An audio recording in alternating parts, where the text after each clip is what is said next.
No. La acuicultura se ha convertido en una actividad económica clave en las regiones, y una de ellas es la localidad de Buenavista. Hoy nos adentramos en la temática de la producción del pacú, abordando aspectos claves como la cría, la alimentación, el manejo y los desafíos que enfrenta el sector. Para ello contamos con la presencia del ingeniero agrónomo Román Jorge, a cargo de la gran producción en dicha localidad, quien nos compartirá su experiencia y conocimiento sobre los procesos de producción.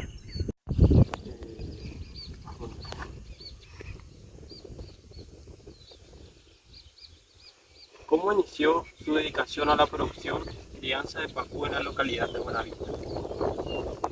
Bueno, en realidad, en alguna parte de nuestra historia productiva primaria, el algodón empezó a decaer en su rentabilidad, porque pasó por otra tecnología la siembra de algodón. Y nosotros éramos agricultores históricos y había que buscar alternativas productivas para poder encontrar una nueva razón que nos indique o que nos ocupe en la actividad productiva primaria.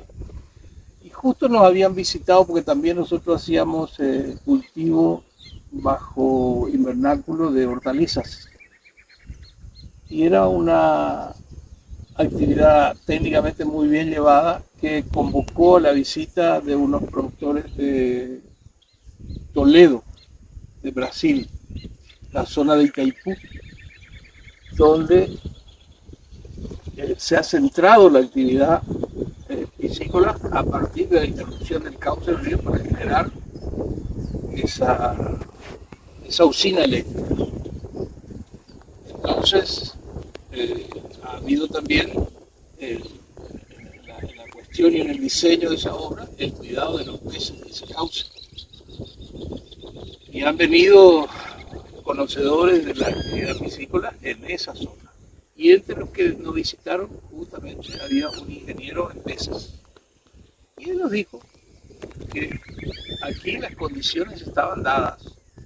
Las zonas donde están ellos son de serranía y el llano que hay es muy poco, como esto. Acá vos te vas 1000 metros y solamente la diferencia de nivel es de 20 centímetros. Entonces decía él, suelo llano, tierra, superficie llana, el suelo con mucho contenido de arcilla, que cuando se moja se expande y hace impermeable al suelo, entonces el agua se sostiene por mucho más tiempo, lo que se pierde en todo caso es por evaporación nomás. Tenemos un viento norte permanente que oxigena además el agua y el sol interesante, el sol fuerte. Entonces se dan todas las condiciones como para hacer piscicultura. Y le pedimos a él que nos asesore. Inclusive vinieron algunos del Brasil y bueno, en ese entonces vivía el ingeniero Gromenida, que centramos todo en la parte tecnológica. Inclusive lo más granado que hemos logrado no es solamente la producción en sí, sino la reproducción. Hacer que la hembra ponga su huevito, el macho el esperma, que se junte y nazca la larva. Para eso, el ingeniero Gromenida se fue a Hungría. Hungría ya en 1300 y pico hacían estas actividades, pero había una zona donde las carpas producían muchas larvas. Es decir, no han hecho reproducción, sino mucho tiempo después. Esa tecnología fue a tomar el ingeniero, se especializó después en Brasil, después se especializó en Ecuador, ¿no? Y bueno, y de ahí hemos hecho lo que hicimos y bueno, hoy hay varias gentes de este establecimiento que son técnicos, que son aparte tiene una parte mucho oficio para la parte reproductiva. Y bueno, Ajá. Vamos con la siguiente pregunta, que dice, ¿qué tipo de producción realiza usted? ¿Intensiva, semi-intensiva, en asociación con otra producción? extensiva. Acá cargamos entre 1500 1800 pacú por hectárea. No hacemos más que eso porque en algún momento falta oxígeno. No hacemos más que eso porque también es lo que nos permite equilibrar el alimento natural complementando con el alimento que producimos nosotros en nuestra plantita. Y eso es lo que da el punto de renta que indica la ecuación económica. Bueno, la siguiente pregunta dice, ¿qué tipos de sistemas de cultivo son los más adecuados para la producción de pacú en la zona? Bueno, en la zona ahí es el sistema extensivo. Para el intensivo vos tenés que tener equipamiento que genere oxígeno. Ya vamos a entrar en otro tipo de costo. Y además, es como jugar en el potrero, si querés comparar con el fútbol, ¿no? Te da hándicap para equivocarte un poco, no te equivocas demasiado. Lo intensivo ya es para el caso de aquel que, a lo mejor cuando ustedes se reciban, ya va a avanzar mucho más y están planteando la posibilidad de pasar del intensivo al semi-intensivo al intensivo. Acá por ahora el extensivo. ¿Cuál es el ciclo de vida del pacú en condición de producción? Bueno, el ciclo comercial sería, que es el que nosotros tenemos que atender, y eso es 18 meses. En 18 meses desde el nacimiento, o sea, el estado larval, el juvenil, la cría, recría, finalmente el engorde. El peso comercial del pacú tiene que ser entre 1,2 kg y 1,3 kg, y eso llega desde su origen, de que el huevito se junta con el esperma. A ese quilaje, en promedio, sería 2 veranos, 18 meses. Porque está claro que el pacú es un pez de zona cálida. Cuando el agua baja a 18 grados, se aletarga. Año a año, la producción de pacú varía. ¿Esto en qué afecta a la producción? Respuesta obvia. Ahora, por ejemplo, hace 5 años que el déficit hídrico se manifestó muy fuertemente en la provincia. Y nosotros redujimos el área de 110 hectáreas de pileta, bajamos a 45 más o menos, por la falta de la materia prima que es el agua. Lo que pasa es que nosotros tomamos el agua del Bacaldá, que es una palangana larga que arranca de aquí a 80 kilómetros más o menos, pero que siempre su tributo de agua viene de la lluvia. Y como no llueve más en suficiente cantidad, calcular que nosotros para poder abastecer esta cantidad de hectáreas de pileta tenemos un motor de 2 millones de litros hora y no tenemos agua suficiente. ¿Cuál es el promedio de vida del pacú? No sé. No sé cuánto vivirá. Habría que googlear un poco, pero seguramente alguna vez vimos, pero en este momento no recuerdo. Lo que sí yo te puedo decir que en la naturaleza más o menos crece 300 gramos por año. Y bueno, por ahí 10 años capaz que sí, un pacú de... No, ¿cuánto más? De 15, 20 kilos se han encontrado en estos ríos. ¿Cuál es el tamaño óptimo de cosecha? Esa es muy buena pregunta, porque es del kilo 200 al kilo 400. Si supera ese quilaje, ya no se procesa, se vende entero. El proceso es muy interesante, porque lo que hemos logrado aquí también es ofrecer al mercado el pacú espinado.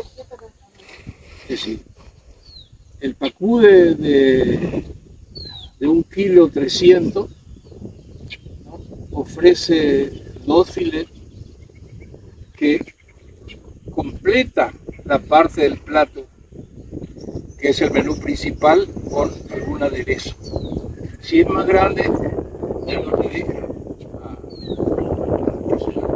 otra cosa que quiera poner. Y ese filete se obtiene procesando el pastel.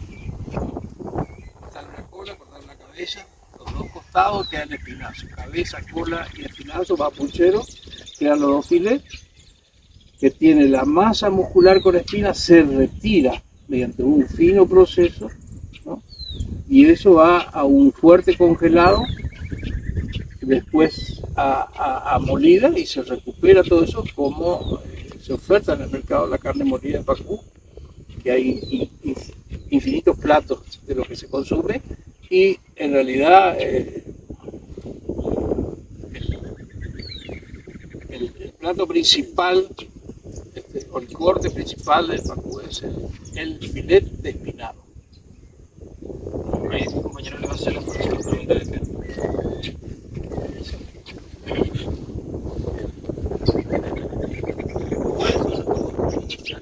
Para una granja de pacú como su inicio, Y decime qué superficie más o menos calculado, idea. y cómo empezó usted, para dar un ejemplo, ¿no? Porque la menor idea. Bueno, nosotros en realidad teníamos necesidad de ocupar la gente que veníamos ocupando el algodón. Han sido 10 personas, entonces no podíamos hacer ninguna cosa que no nos asegure la estabilidad, que produzca el jornal para esas personas. Para seguir hablar de un pequeño productor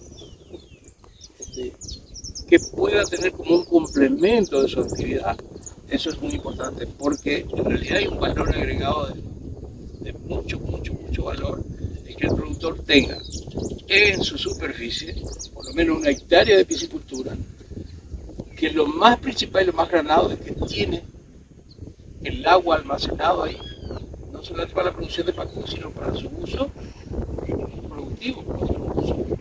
Yo, por ejemplo, tengo allá en el fondo, parte que va para el consumo de los animales, parte que va para el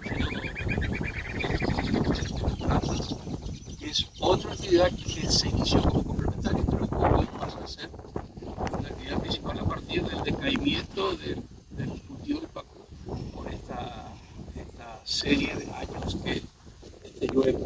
Así que yo calculo que con 1 hectárea el pequeño productor va a tener para su consumo, para su venta, pero además podría estar trabajando tranquilamente en otros proyectos productivos donde se incorpora el agua. Hay que acordarse, si ustedes que están estudiando saben que el 80-90% de un ser vivo es agua.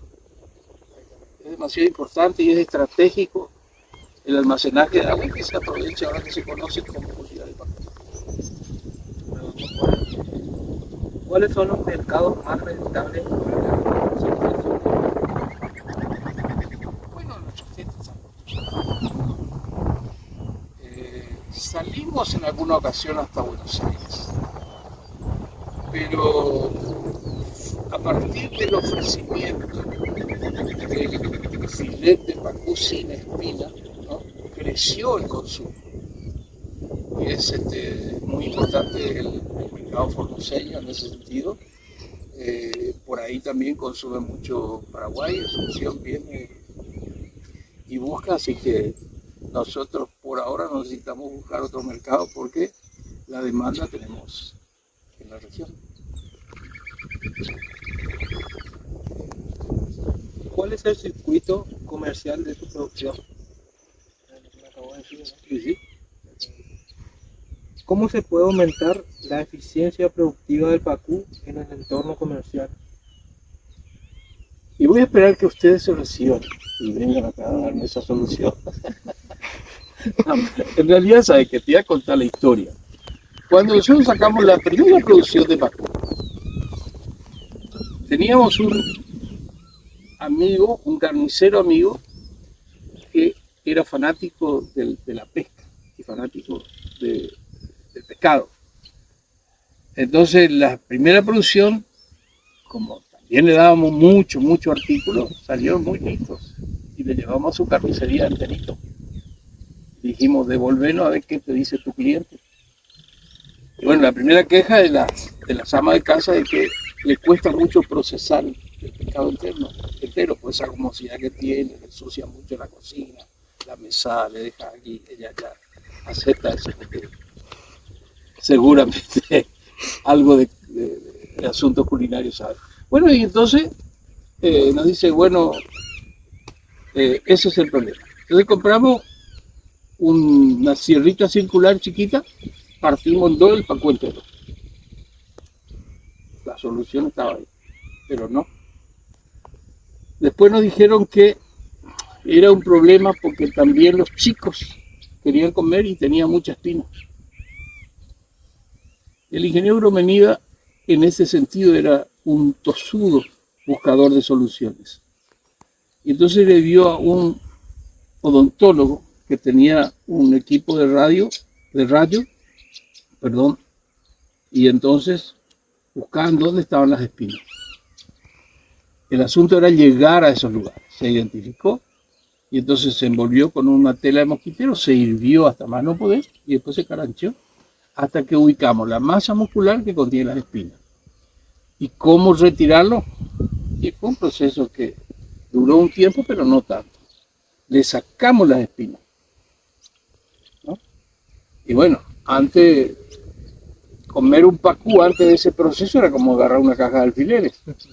Después le sacamos las espinas y empezó a realmente el público, a consumidor, a entender que realmente fue un logro interesante que dio un salto y un empujón a la producción de pacú a partir de la reacción del mercado. Así que, y después no solamente nos quedamos en eso, ¿no? De la carne molida, empezamos también a buscar los usos. Copiamos un poco de algún lugar rico en la solución de que hacen la sopa de surubí, los ingredientes y demás, cocinamos y bueno, donde había mercado llevábamos nuestra sopa, llevábamos nuestro fritito, llevábamos nuestro filet y así fuimos llegando a un mercado interesante. ¿Cuál es la tasa de fecundidad de una hembra de pacú en condiciones de cultivo? ¿Y qué factores alteran el ciclo reproductivo de la especie? Bueno, aquí nosotros en algún momento habíamos hecho un ensayo con intervención de la Cátedra de Piscicultura de la UNAF, del INT, el Instituto Nacional de Tecnología, el Ministerio de Producción y Ambiente y el Instituto de Ictiología de Corrientes. Precisamente porque en algún momento habíamos leído que en el Ecuador el pacú se reproduce todos los meses, durante todo el año. Y acá eso solo se da en el mes de diciembre y una partecita de enero. Si no se da ahí, se reabsorbe y no se reproduce. A partir de ahí entramos a buscar cuál es la razón y entonces tiene que ver ahí la longitud del día, la acumulación de temperatura para madurar el huevo y no me acuerdo qué otra cosa, pero la temperatura le dimos a partir de los invernaderitos, le agregamos 4 grados y empezamos en junio. No, durante todo el invierno que el pacú se aletarga, le agregamos 4 grados, fue acumulando más. La longitud del día le fuimos con un temporizador agregándole 3 segundos para achicar la diferencia que hay entre el día más corto, del 21 de junio, al día más largo, el 21 de diciembre. Hicimos que a través de ese temporizador el 21 de septiembre pareciera que estuviéramos ahí en ese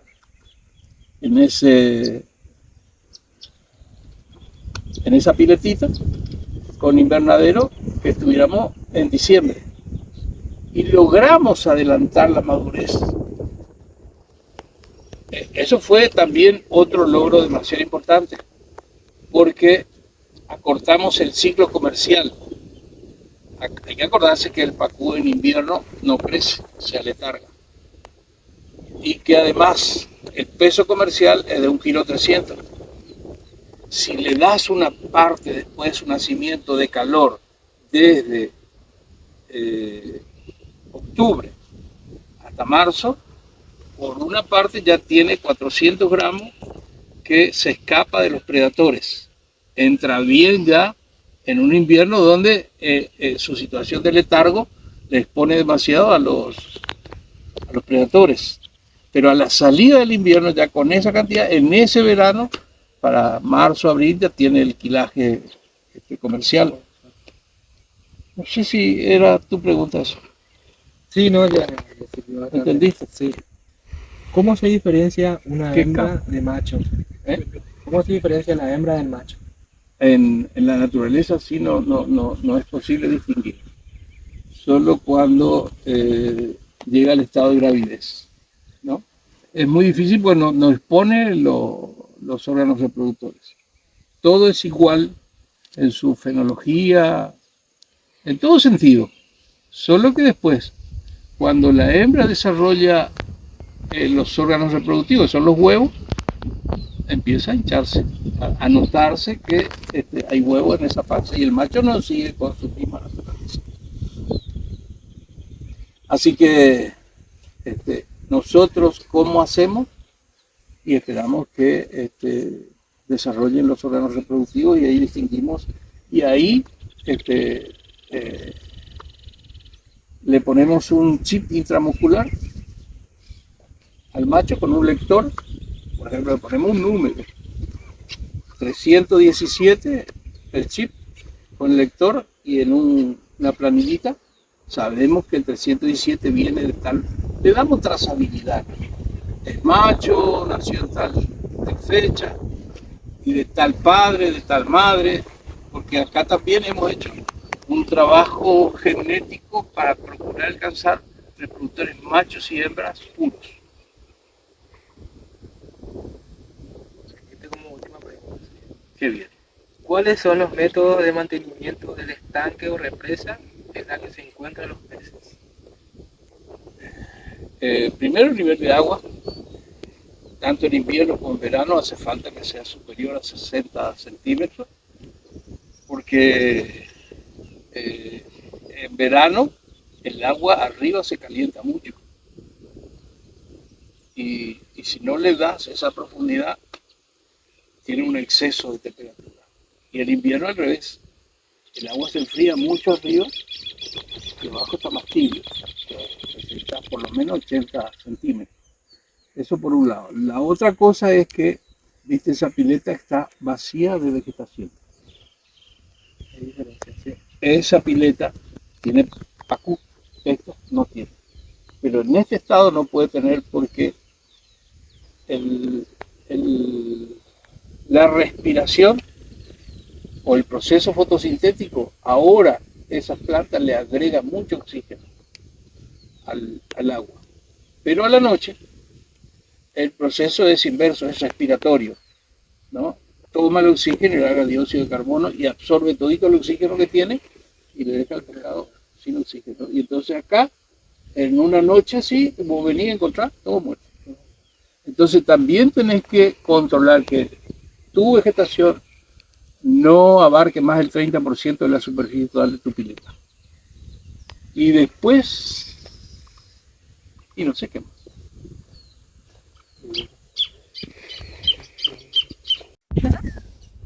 Bueno, esta fue toda la entrevista. Esta entrevista está relacionada a una entrevista de investigación sobre la producción de pacú. Tuvimos contacto con el ingeniero aquí presente para poder sacarnos todas estas dudas. Somos de la Universidad Provincial de Laguna Blanca, de la carrera de Ingeniería en Producción Agropecuaria del primer año. Esto fue todo, muchas gracias. Muy bien. Muy bien.